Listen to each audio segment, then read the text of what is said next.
Chief of Naval Staff, Admiral D.K. Tripathi, Chief of Army Staff, General Upendra Dwivedi, Defense Secretary, Sri Girdhar Armane, Dr. Sabir V. Kamath, Secretary, DDR&D and Chairman DIDO, Dr. Nitin Chandra, Secretary, ESW, Sri Sanjeev Kumar, Secretary, Defense Production, Sri S.G. Dastidar, FADS, Shrimati Devika Raghuvanshi CEDA और यहाँ मौजूद सारे senior officials और defence accounts department के सारे सेवारत और सेवानिवृत्त सारे ऑफिशियल्स, मीडिया के मित्रों, आज रक्षा लेखा विभाग के 277वें स्थापना दिवस समारोह में आप सब, मेरा सौभाग्य है कि इस समय आप सबके बीच में यहाँ उपस्थित हूँ और आपको सर्वप्रथम मैं डिफेंस अकाउंट्स डिपार्टमेंट के स्थापना दिवस की ढेर सारी हार्दिक शुभकामनाएं देता हूं। मैं आप सभी को अभी लॉन्च हुए प्रोजेक्ट्स के लिए भी बधाई देता हूं। ये प्रोजेक्ट वह चाहे मार्केट इंटेलिजेंस रिपोर्ट हो, स्पर्श ऑडिट मैनुअल हो, स्टैट्स हैंडबुक 2024 हो या फिर DAD डॉक्यूमेंट्री हो, ये सभी आप सबके रेगुलर इंप्रूवमेंट और अपडेशन की कमिटमेंट को दिखाते हैं। मुझे याद है कि पिछले साल आज के ही दिन डिफेंस अकाउंट्स डे के अवसर पर डिफेंस इक्विपमेंट की प्रोक्योरमेंट को और बेहतर बनाने के लिए और मार्केट की बेहतर समझ के लिए मैंने आपसे in house economic intelligence and research team develop करने का आग्रह किया था और आज मार्केट इंटेलिजेंस रिपोर्ट को रिलीज करते हुए मुझे बेहद संतोष की अनुभूति हुई है।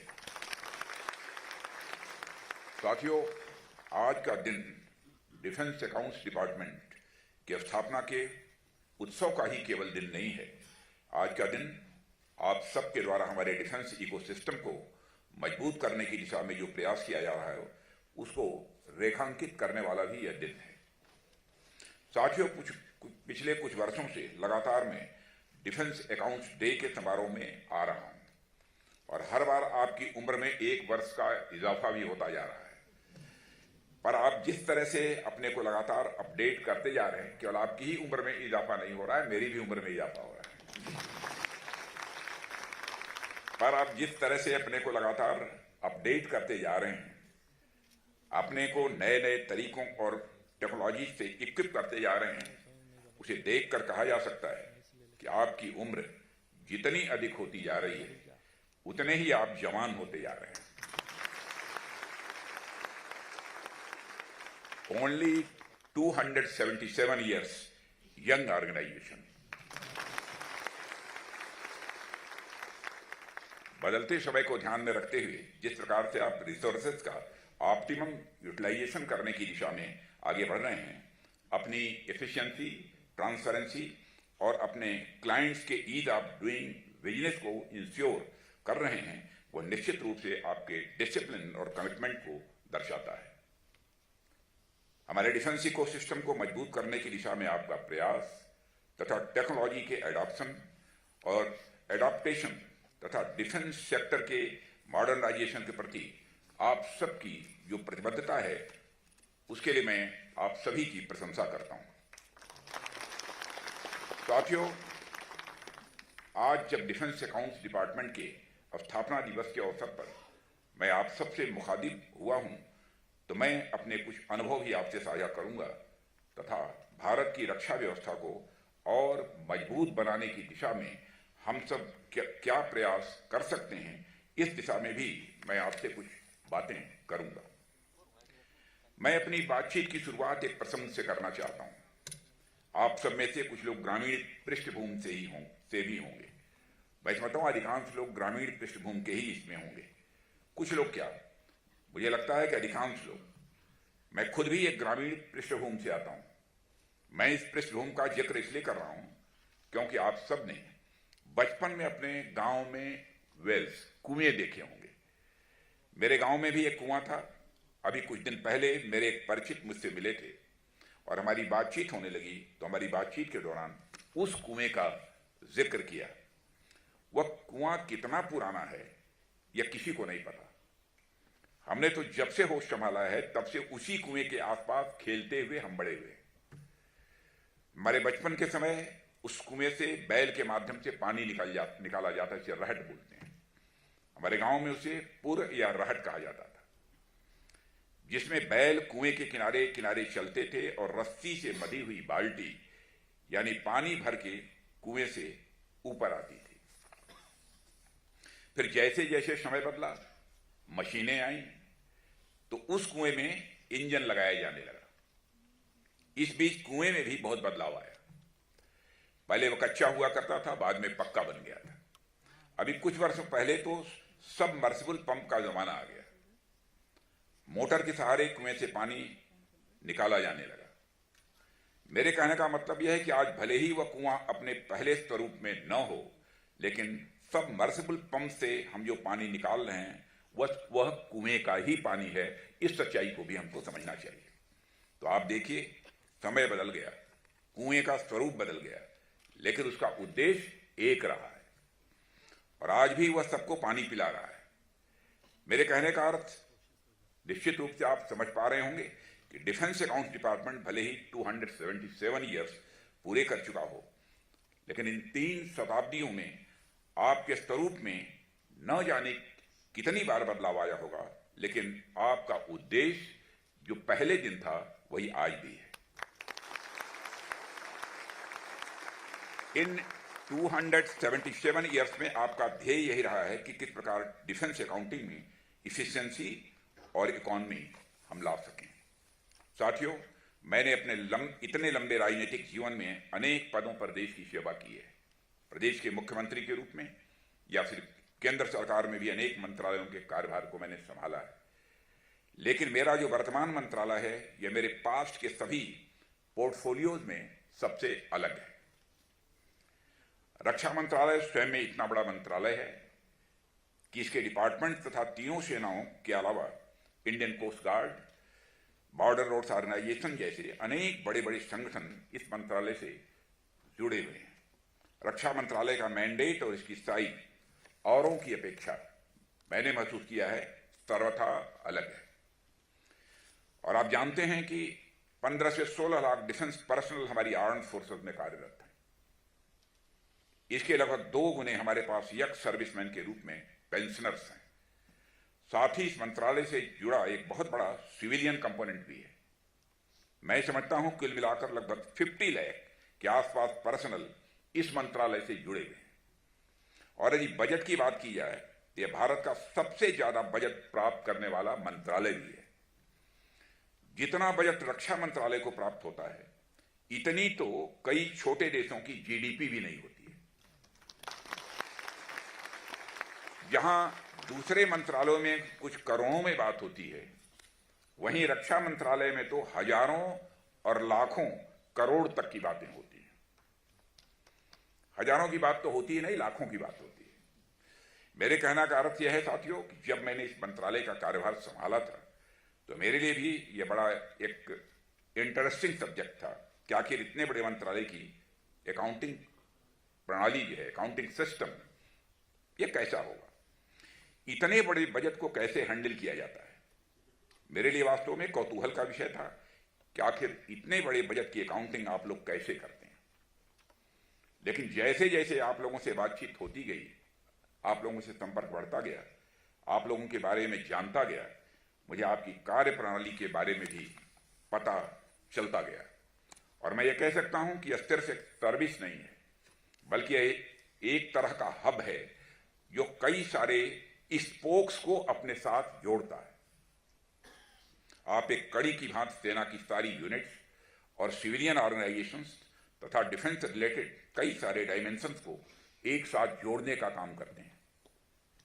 आज रक्षा मंत्रालय के साथ कई सारी चीजें जुड़ी हैं, चाहे वो आत्मनिर्भरता का हमारा संकल्प हो या एमएसएमई स्टार्टअप्स को डिफेंस सेक्टर में बढ़ावा देने का हमारा प्रयास हो, या फिर तीनों सेनाओं से जुड़े मुद्दे हों।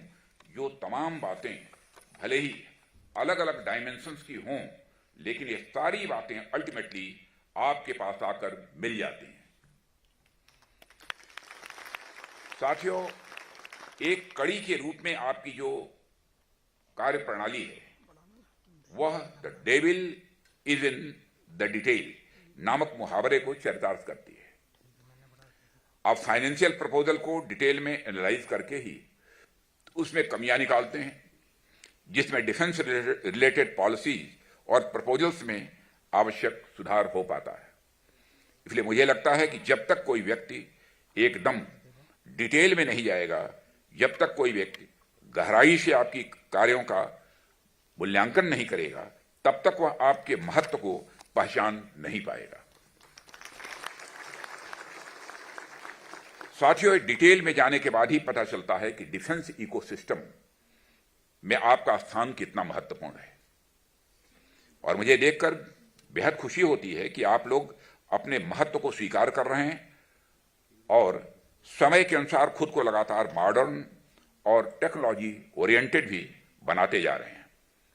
चाहे डिफेंस ट्रैवल सिस्टम 2 को लॉन्च करना हो, या फाल्कन प्रणाली डेवलप करना हो, या फिर नई नई टेक्नोलॉजीज को अपनाना हो, आप लगातार अपने सर्विस डिलीवरी मैकेनिज्म को मजबूत करते जा रहे हैं। साथियों, जब डिफेंस अकाउंट्स डिपार्टमेंट के टेक्नोलॉजी ओरिएंटेड होने की बात चल रही है तो मैं आपके बीच स्पर्श का जिक्र यहां करना चाहूंगा।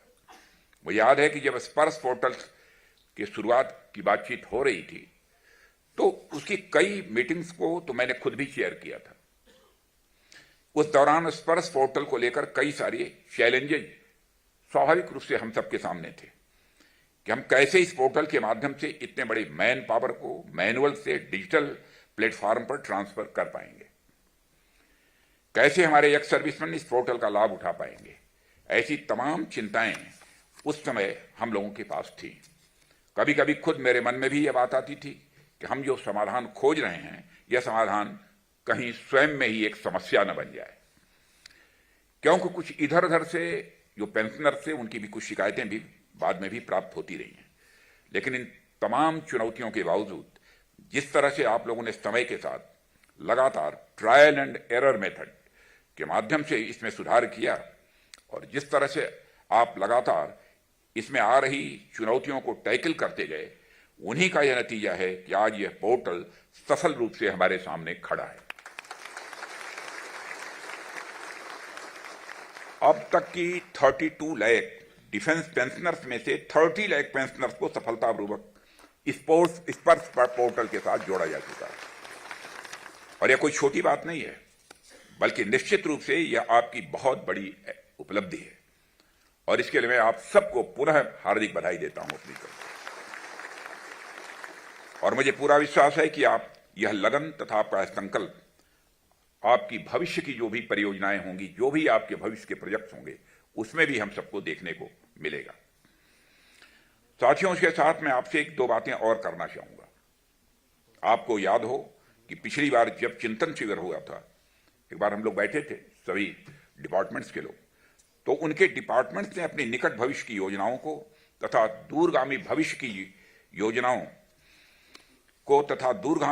योजनाओं को हमारे सामने रखा था। और आपने भी faceless bill processing and payment system तथा परफॉर्मेंस एंड एफिशिएंसी ऑडिट की योजना सामने रखी थी। इसके अलावा भी उस चिंतन शिविर में अनेक अच्छे विचार भी आए थे।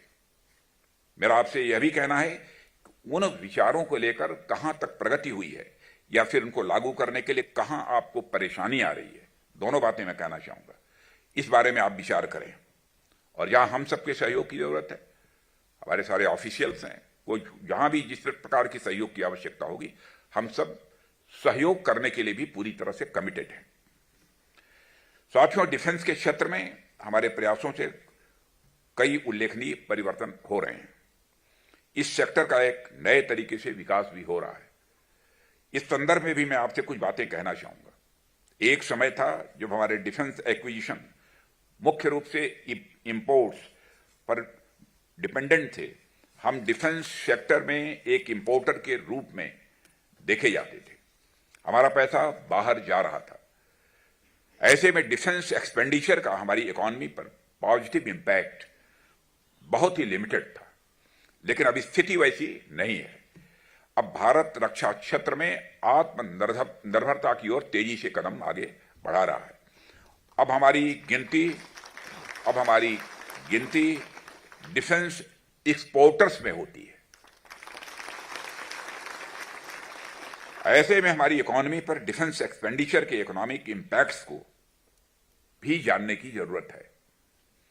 जैसा कि एडवांस्ड कंट्रीज इस दिशा में आगे बढ़ रही हैं, हमें भी इसे एनालाइज करना चाहिए तथा एनालिटिकल रिपोर्ट्स के साथ डिफेंस इकोनॉमिक डाटा को जनरेट करना चाहिए। ये रिपोर्ट्स और डाटा हमारी डिफेंस पॉलिसी डिसीजंस में बहुत ही मददगार साबित हो सकते हैं, ऐसा मेरा मानना है। और मुझे याद है कि आपने कुछ समय पहले डिफेंस फाइनेंस और इकोनॉमिक्स पर एक इंटरनेशनल कॉन्फ्रेंस का भी आयोजन किया था। आपने डिफेंस फाइनेंस एंड इकोनॉमिक्स की ओर बढ़ने की पूरी कमिटमेंट उस समय भी जताई थी। इस संबंध में मैं चाहूंगा कि आप सभी निकट भविष्य में दो काम करें। पहला, कि अपने विभाग को डिफेंस फाइनेंस और इकोनॉमिक्स के क्षेत्र में सेंटर ऑफ एक्सलेंस बनाने के लिए एक रोडमैप तैयार करें। और दूसरा, एक रोबस्ट और कॉम्प्रिहेंसिव डाटा मैनेजमेंट सिस्टम भी स्थापित करें, जो सरकार को देश की अर्थव्यवस्था पर डिफेंस एक्सपेंडिचर के इंपैक्ट, जैसे रेवेन्यू जनरेशन और एम्प्लॉयमेंट जनरेशन में डिफेंस वेंडर्स का क्या कंट्रीब्यूशन है, इन विषयों पर एनालिटिकल रिपोर्ट्स दे सके। मुझे विश्वास है कि मेरे इन सुझावों पर आप निश्चित रूप से विचार करेंगे, और विचार ही नहीं करेंगे बल्कि इस दिशा में आप सब प्रयास भी करेंगे। मेरे इन सुझावों को आप इस तरह से लें कि आपका डिपार्टमेंट समय के साथ चलते हुए एक फ्यूचरिस्टिक ऑर्गेनाइजेशन बन पाए। दूसरी तरफ इन कदमों से भारतीय अर्थव्यवस्था पर, जैसे रोजगार, income generation, skill development, MSMEs के विकास के ऊपर पड़ने वाले सकारात्मक प्रभावों को भी हम जान सकें। यह सब हमारे लिए एक हॉलिस्टिक पॉलिसी रिजिम को स्थापित करने में मददगार साबित होंगे, और हमारे अंदर एक whole of the government approach की भावना का भी विकास होगा। साथियों, ये कुछ बातें थी जिसे मैंने आपसे साझा किया है, और मुझे पूरा विश्वास है कि आप सब इन बातों पर निश्चित रूप से विचार करेंगे। मैं इस बातों को भी लेकर आशान्वित हूं कि जैसे जैसे एक विभाग के रूप में आपकी उम्र बढ़ती जाएगी, आपकी सोच में भी उतना ही इनोवेशन, नवाचार आता जाएगा। क्योंकि मेरा यह मानना है कि संस्थाएं भले ही पुरानी हों, लेकिन उनकी सोच कभी पुरानी नहीं होनी चाहिए। और मैं जानता हूं कि आप लोगों की सोच, संस्था पुरानी होने के बावजूद यह पुरानी नहीं है, बल्कि आप लोगों की सोच नई है। आप नए नए फ्रंटियर्स खोलिए। अभी बहुत कार्य बाकी है। जैसा कि हमारे प्रधानमंत्री जी का विजन है कि 2047 तक अगर देश को विकसित बनाना है, तो इसमें सबका कंट्रीब्यूशन होना चाहिए। और अब तक इस बात को आपने चरितार्थ किया है, यह बात मैं पूरे विश्वास के साथ मैं कह सकता हूं। इसी के साथ मैं फिर से एक बार आपको डिफेंस अकाउंट डिपार्टमेंट के वार्षिकोत्सव की ढेर सारी बधाइयां देते हुए और आप सभी को शुभकामनाएं देते हुए अपना निवेदन समाप्त करता हूं। आप सबको बहुत बहुत धन्यवाद।